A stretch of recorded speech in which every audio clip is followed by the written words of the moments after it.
I'm laughing because your boy Zack paraphrased a comment I made on his video. He was responding to a Perch video a couple of days ago. It's Sunday morning right now, but what is the date? July 18th.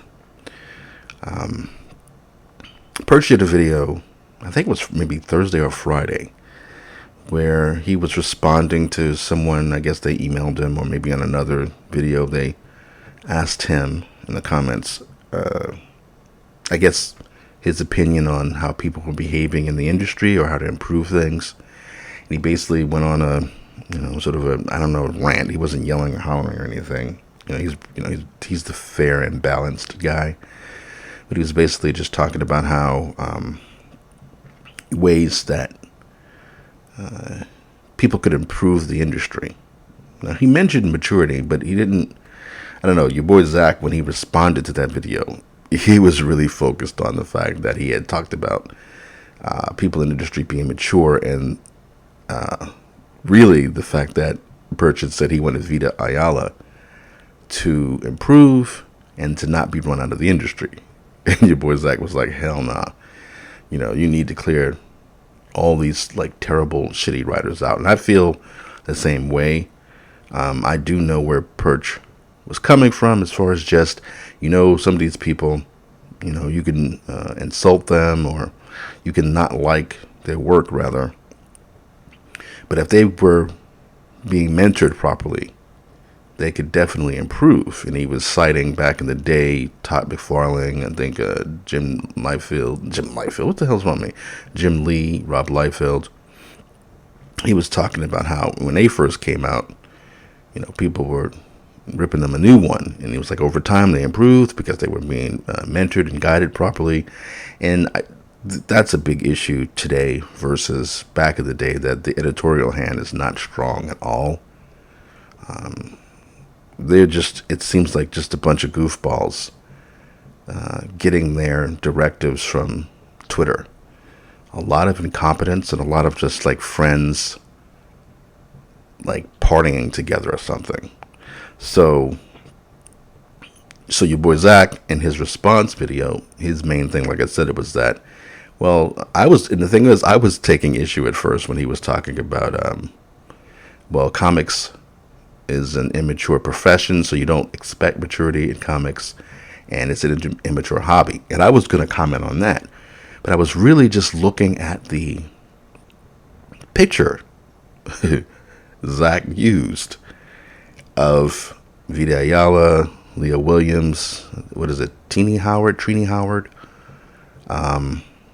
Sana Amanat, and some other lady. I think she's like a host. I've seen her in another video Zack did from a few years back. And it was just, I was looking at the picture and they look like, okay, so my comment under Zack's video for that was basically, these are the people who would have laughed at you in high school for reading comics. And now, somehow they're the ones who are writing comics. They're the ones who are behind creating comics. Like, these people who don't look as if they have anything to do with superheroes. And yet they're the ones who are doing, like, writing the X-Men and creating new characters and then putting this shit out. And they're doing it for an audience that doesn't want their input. They don't want to take it from them. It's like, the last part of the comment was, it's like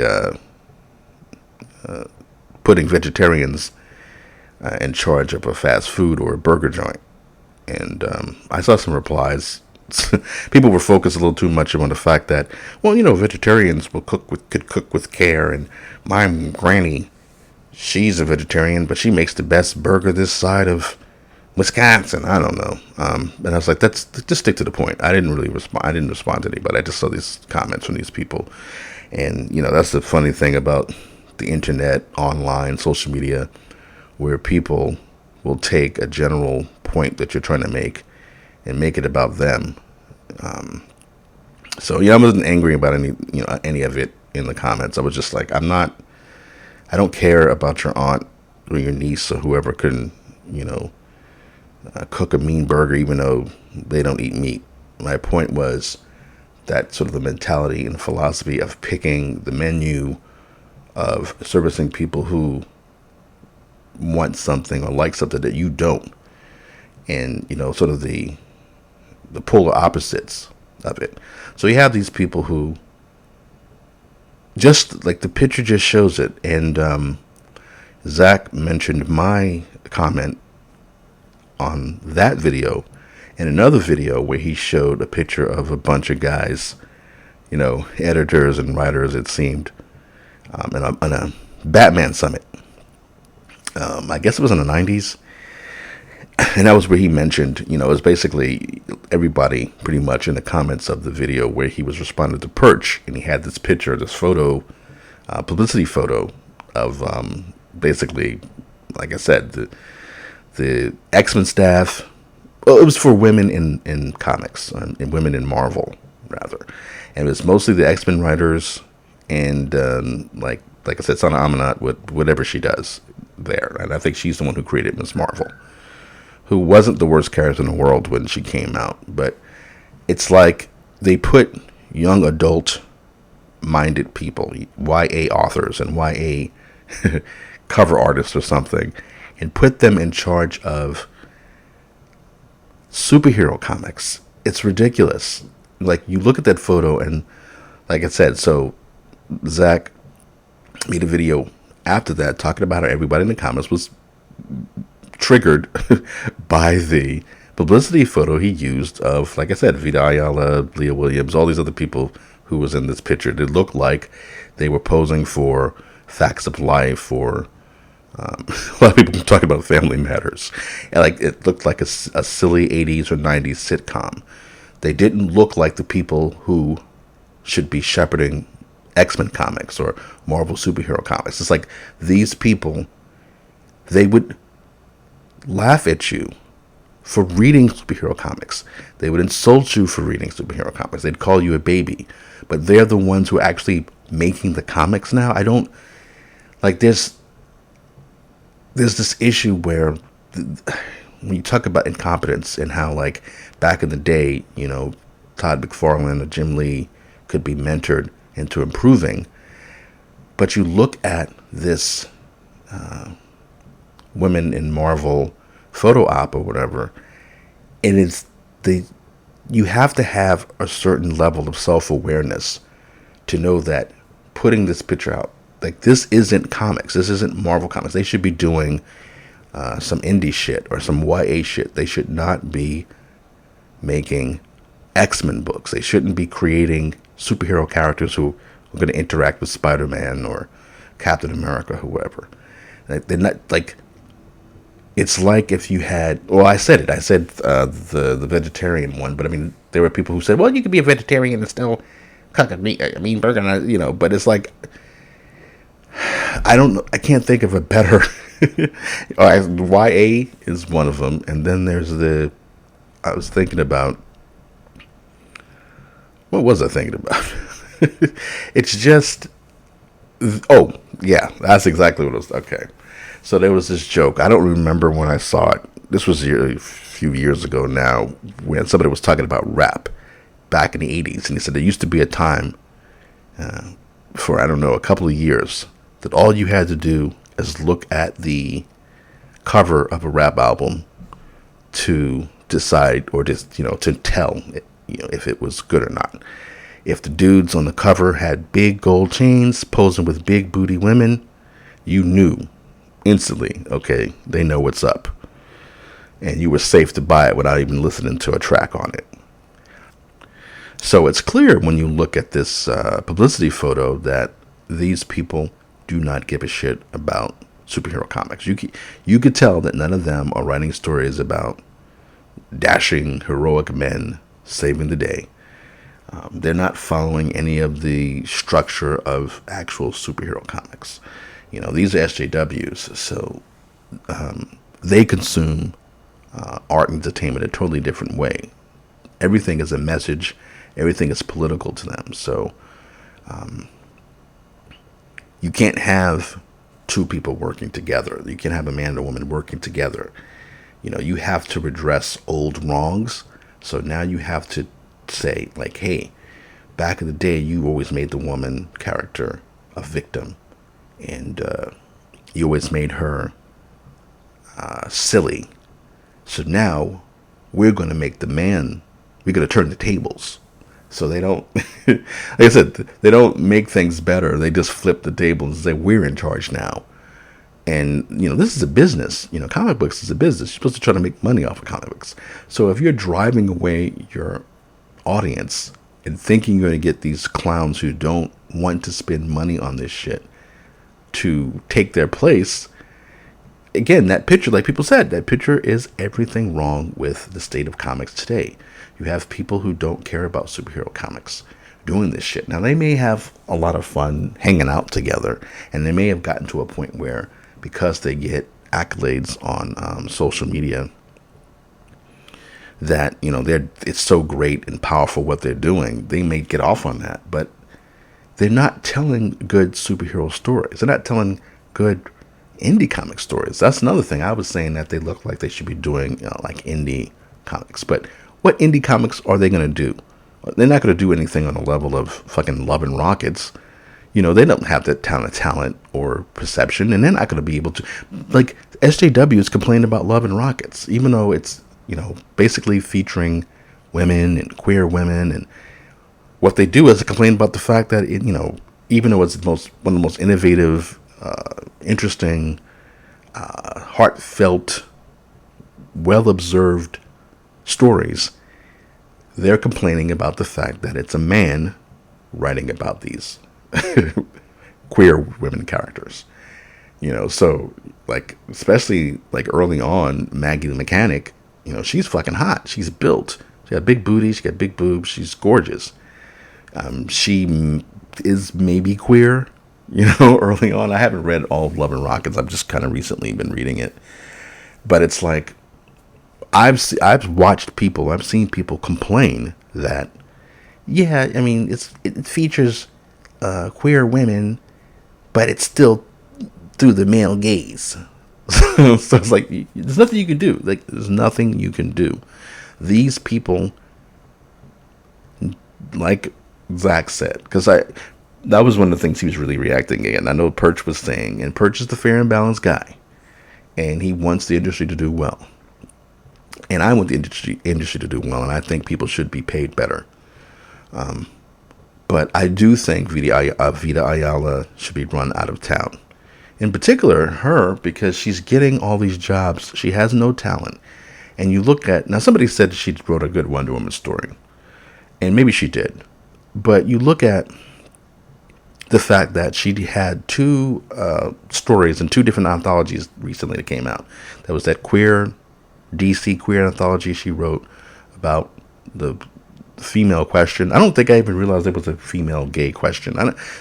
I have no idea what's going on in the comic books, in normal superhero comics these days anymore. But I know, so there was that story where she, Question, was obsessed with this woman running for mayor, this black lesbian woman. And it was just so, I'm not going to get into all of that. She just looked like a clown, this woman. But, like, this style, I'm just sort of shaking my head at the fact that this is supposed to be cool to them. I'm like, I'm a guy who reads comic books. I'm a comic book fan. And I'm looking at this silly woman who's supposed to be so hot and amazing because she's wearing, like, a tuxedo vest or something. And she's like, so it's like non-gender conforming outfit she's wearing, but it's supposed to be so hot and hip, but it's like, whatever. So anyway, this woman gets kidnapped. Question finds her, and by the time she gets to the warehouse, the nondescript warehouse she's being held at, she's already beaten up the people who's held her captive. It's like, come the fuck on. So, Question gets there and everything is fine. Then, a week later, fucking Green Arrow special comes out. It's celebrating 80 years of motherfucking Oliver Queen. Green fucking Arrow. And her story for Green Arrow is he's fucking kidnapped, taken to a nondescript warehouse. Why? Like, why is he being taken there? And he has to be saved by Black Canary. And when Black Canary gets there, Oliver fucking Queen, the fucking Green Arrow, is still strapped up, ready to be lubed up or whatever. I don't. It's like he didn't fight his way out at all. He's still fucking stuck to the chair. And then at the end of the goddamn story, he's riding bitch. He's being ridden around on a motorcycle. And Black Canary is riding. He's riding. He's like, ooh. So it's like the same fucking story. All she did was the woman didn't need to be saved. The guy needed to be saved. And then needs to be in his own 80 fucking year special. The celebration.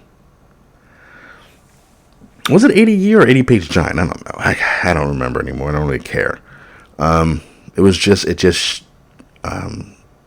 want her run out of comics. That stupid, what is the stupid one with the fake, what is the name of that series? See, I should have done this so early in the morning. I was trying to do this before my neighbors started acting up. But, what does she do? Ex-Mutants? Whatever, I don't care anymore. So, it was something else about that. So anyway, but these are the people who keep getting jobs. So, Vita Ayala gets all these jobs. She's a terrible writer. She doesn't care about superhero comics like that. And I was Thinking Critical, this other guy who has a YouTube channel. He had Aaron Lopresti on recently, talking to him about his Kickstarter project or whatever. And one of the things he was talking about, he's an older guy, he was talking about just basically how a lot of these people have been abandoned. A lot of the older creators have been abandoned. There's a lot of instability. They're not being called to do jobs. When there's regime changes, you may not get the jobs that you were getting, blah, blah, blah. And one thing he was talking about was Walt Simonson, the famous, comic book-wise anyway, famous Thor writer and artist. Walt Simonson, I guess, had gotten a job or an assignment to do a Thor annual. And Walt Simonson was like, I don't have time to draw this. I'm going to ask John Byrne if he would like to draw it. And he talked to whoever it was at Marvel, and the Marvel person was like, yeah, okay, that would be interesting, yeah. So he talks to John Byrne. John Byrne says, it sounds like fun, I'll do it. They go to Marvel and say, all right, I'll write Walt Simonson's like, I'm going to write the Thor annual. John Byrne's going to draw it. And they go, well, let me see. We got to go check on that. Why would you have to check to do a comic with Walt Simonson and John Byrne working together? Like, why would you have to check that? Why would you just go, yeah, amazing, we'll do it. We're going to sell the shit out of this. We're going to promote the hell out of this. This is something we need to do. It's because these people are fucking sociopaths. They're incompetent clowns. They are hiring people like Vita Ayala and Leah Williams, and they're putting them on prestige books. They're putting them on X-Men titles. They're putting them on superhero comics. And they can't write superhero comics. They can't write at all. And so, you're stuck with tofu burgers and plant-based meat shit that is flavorless, disgusting, is off.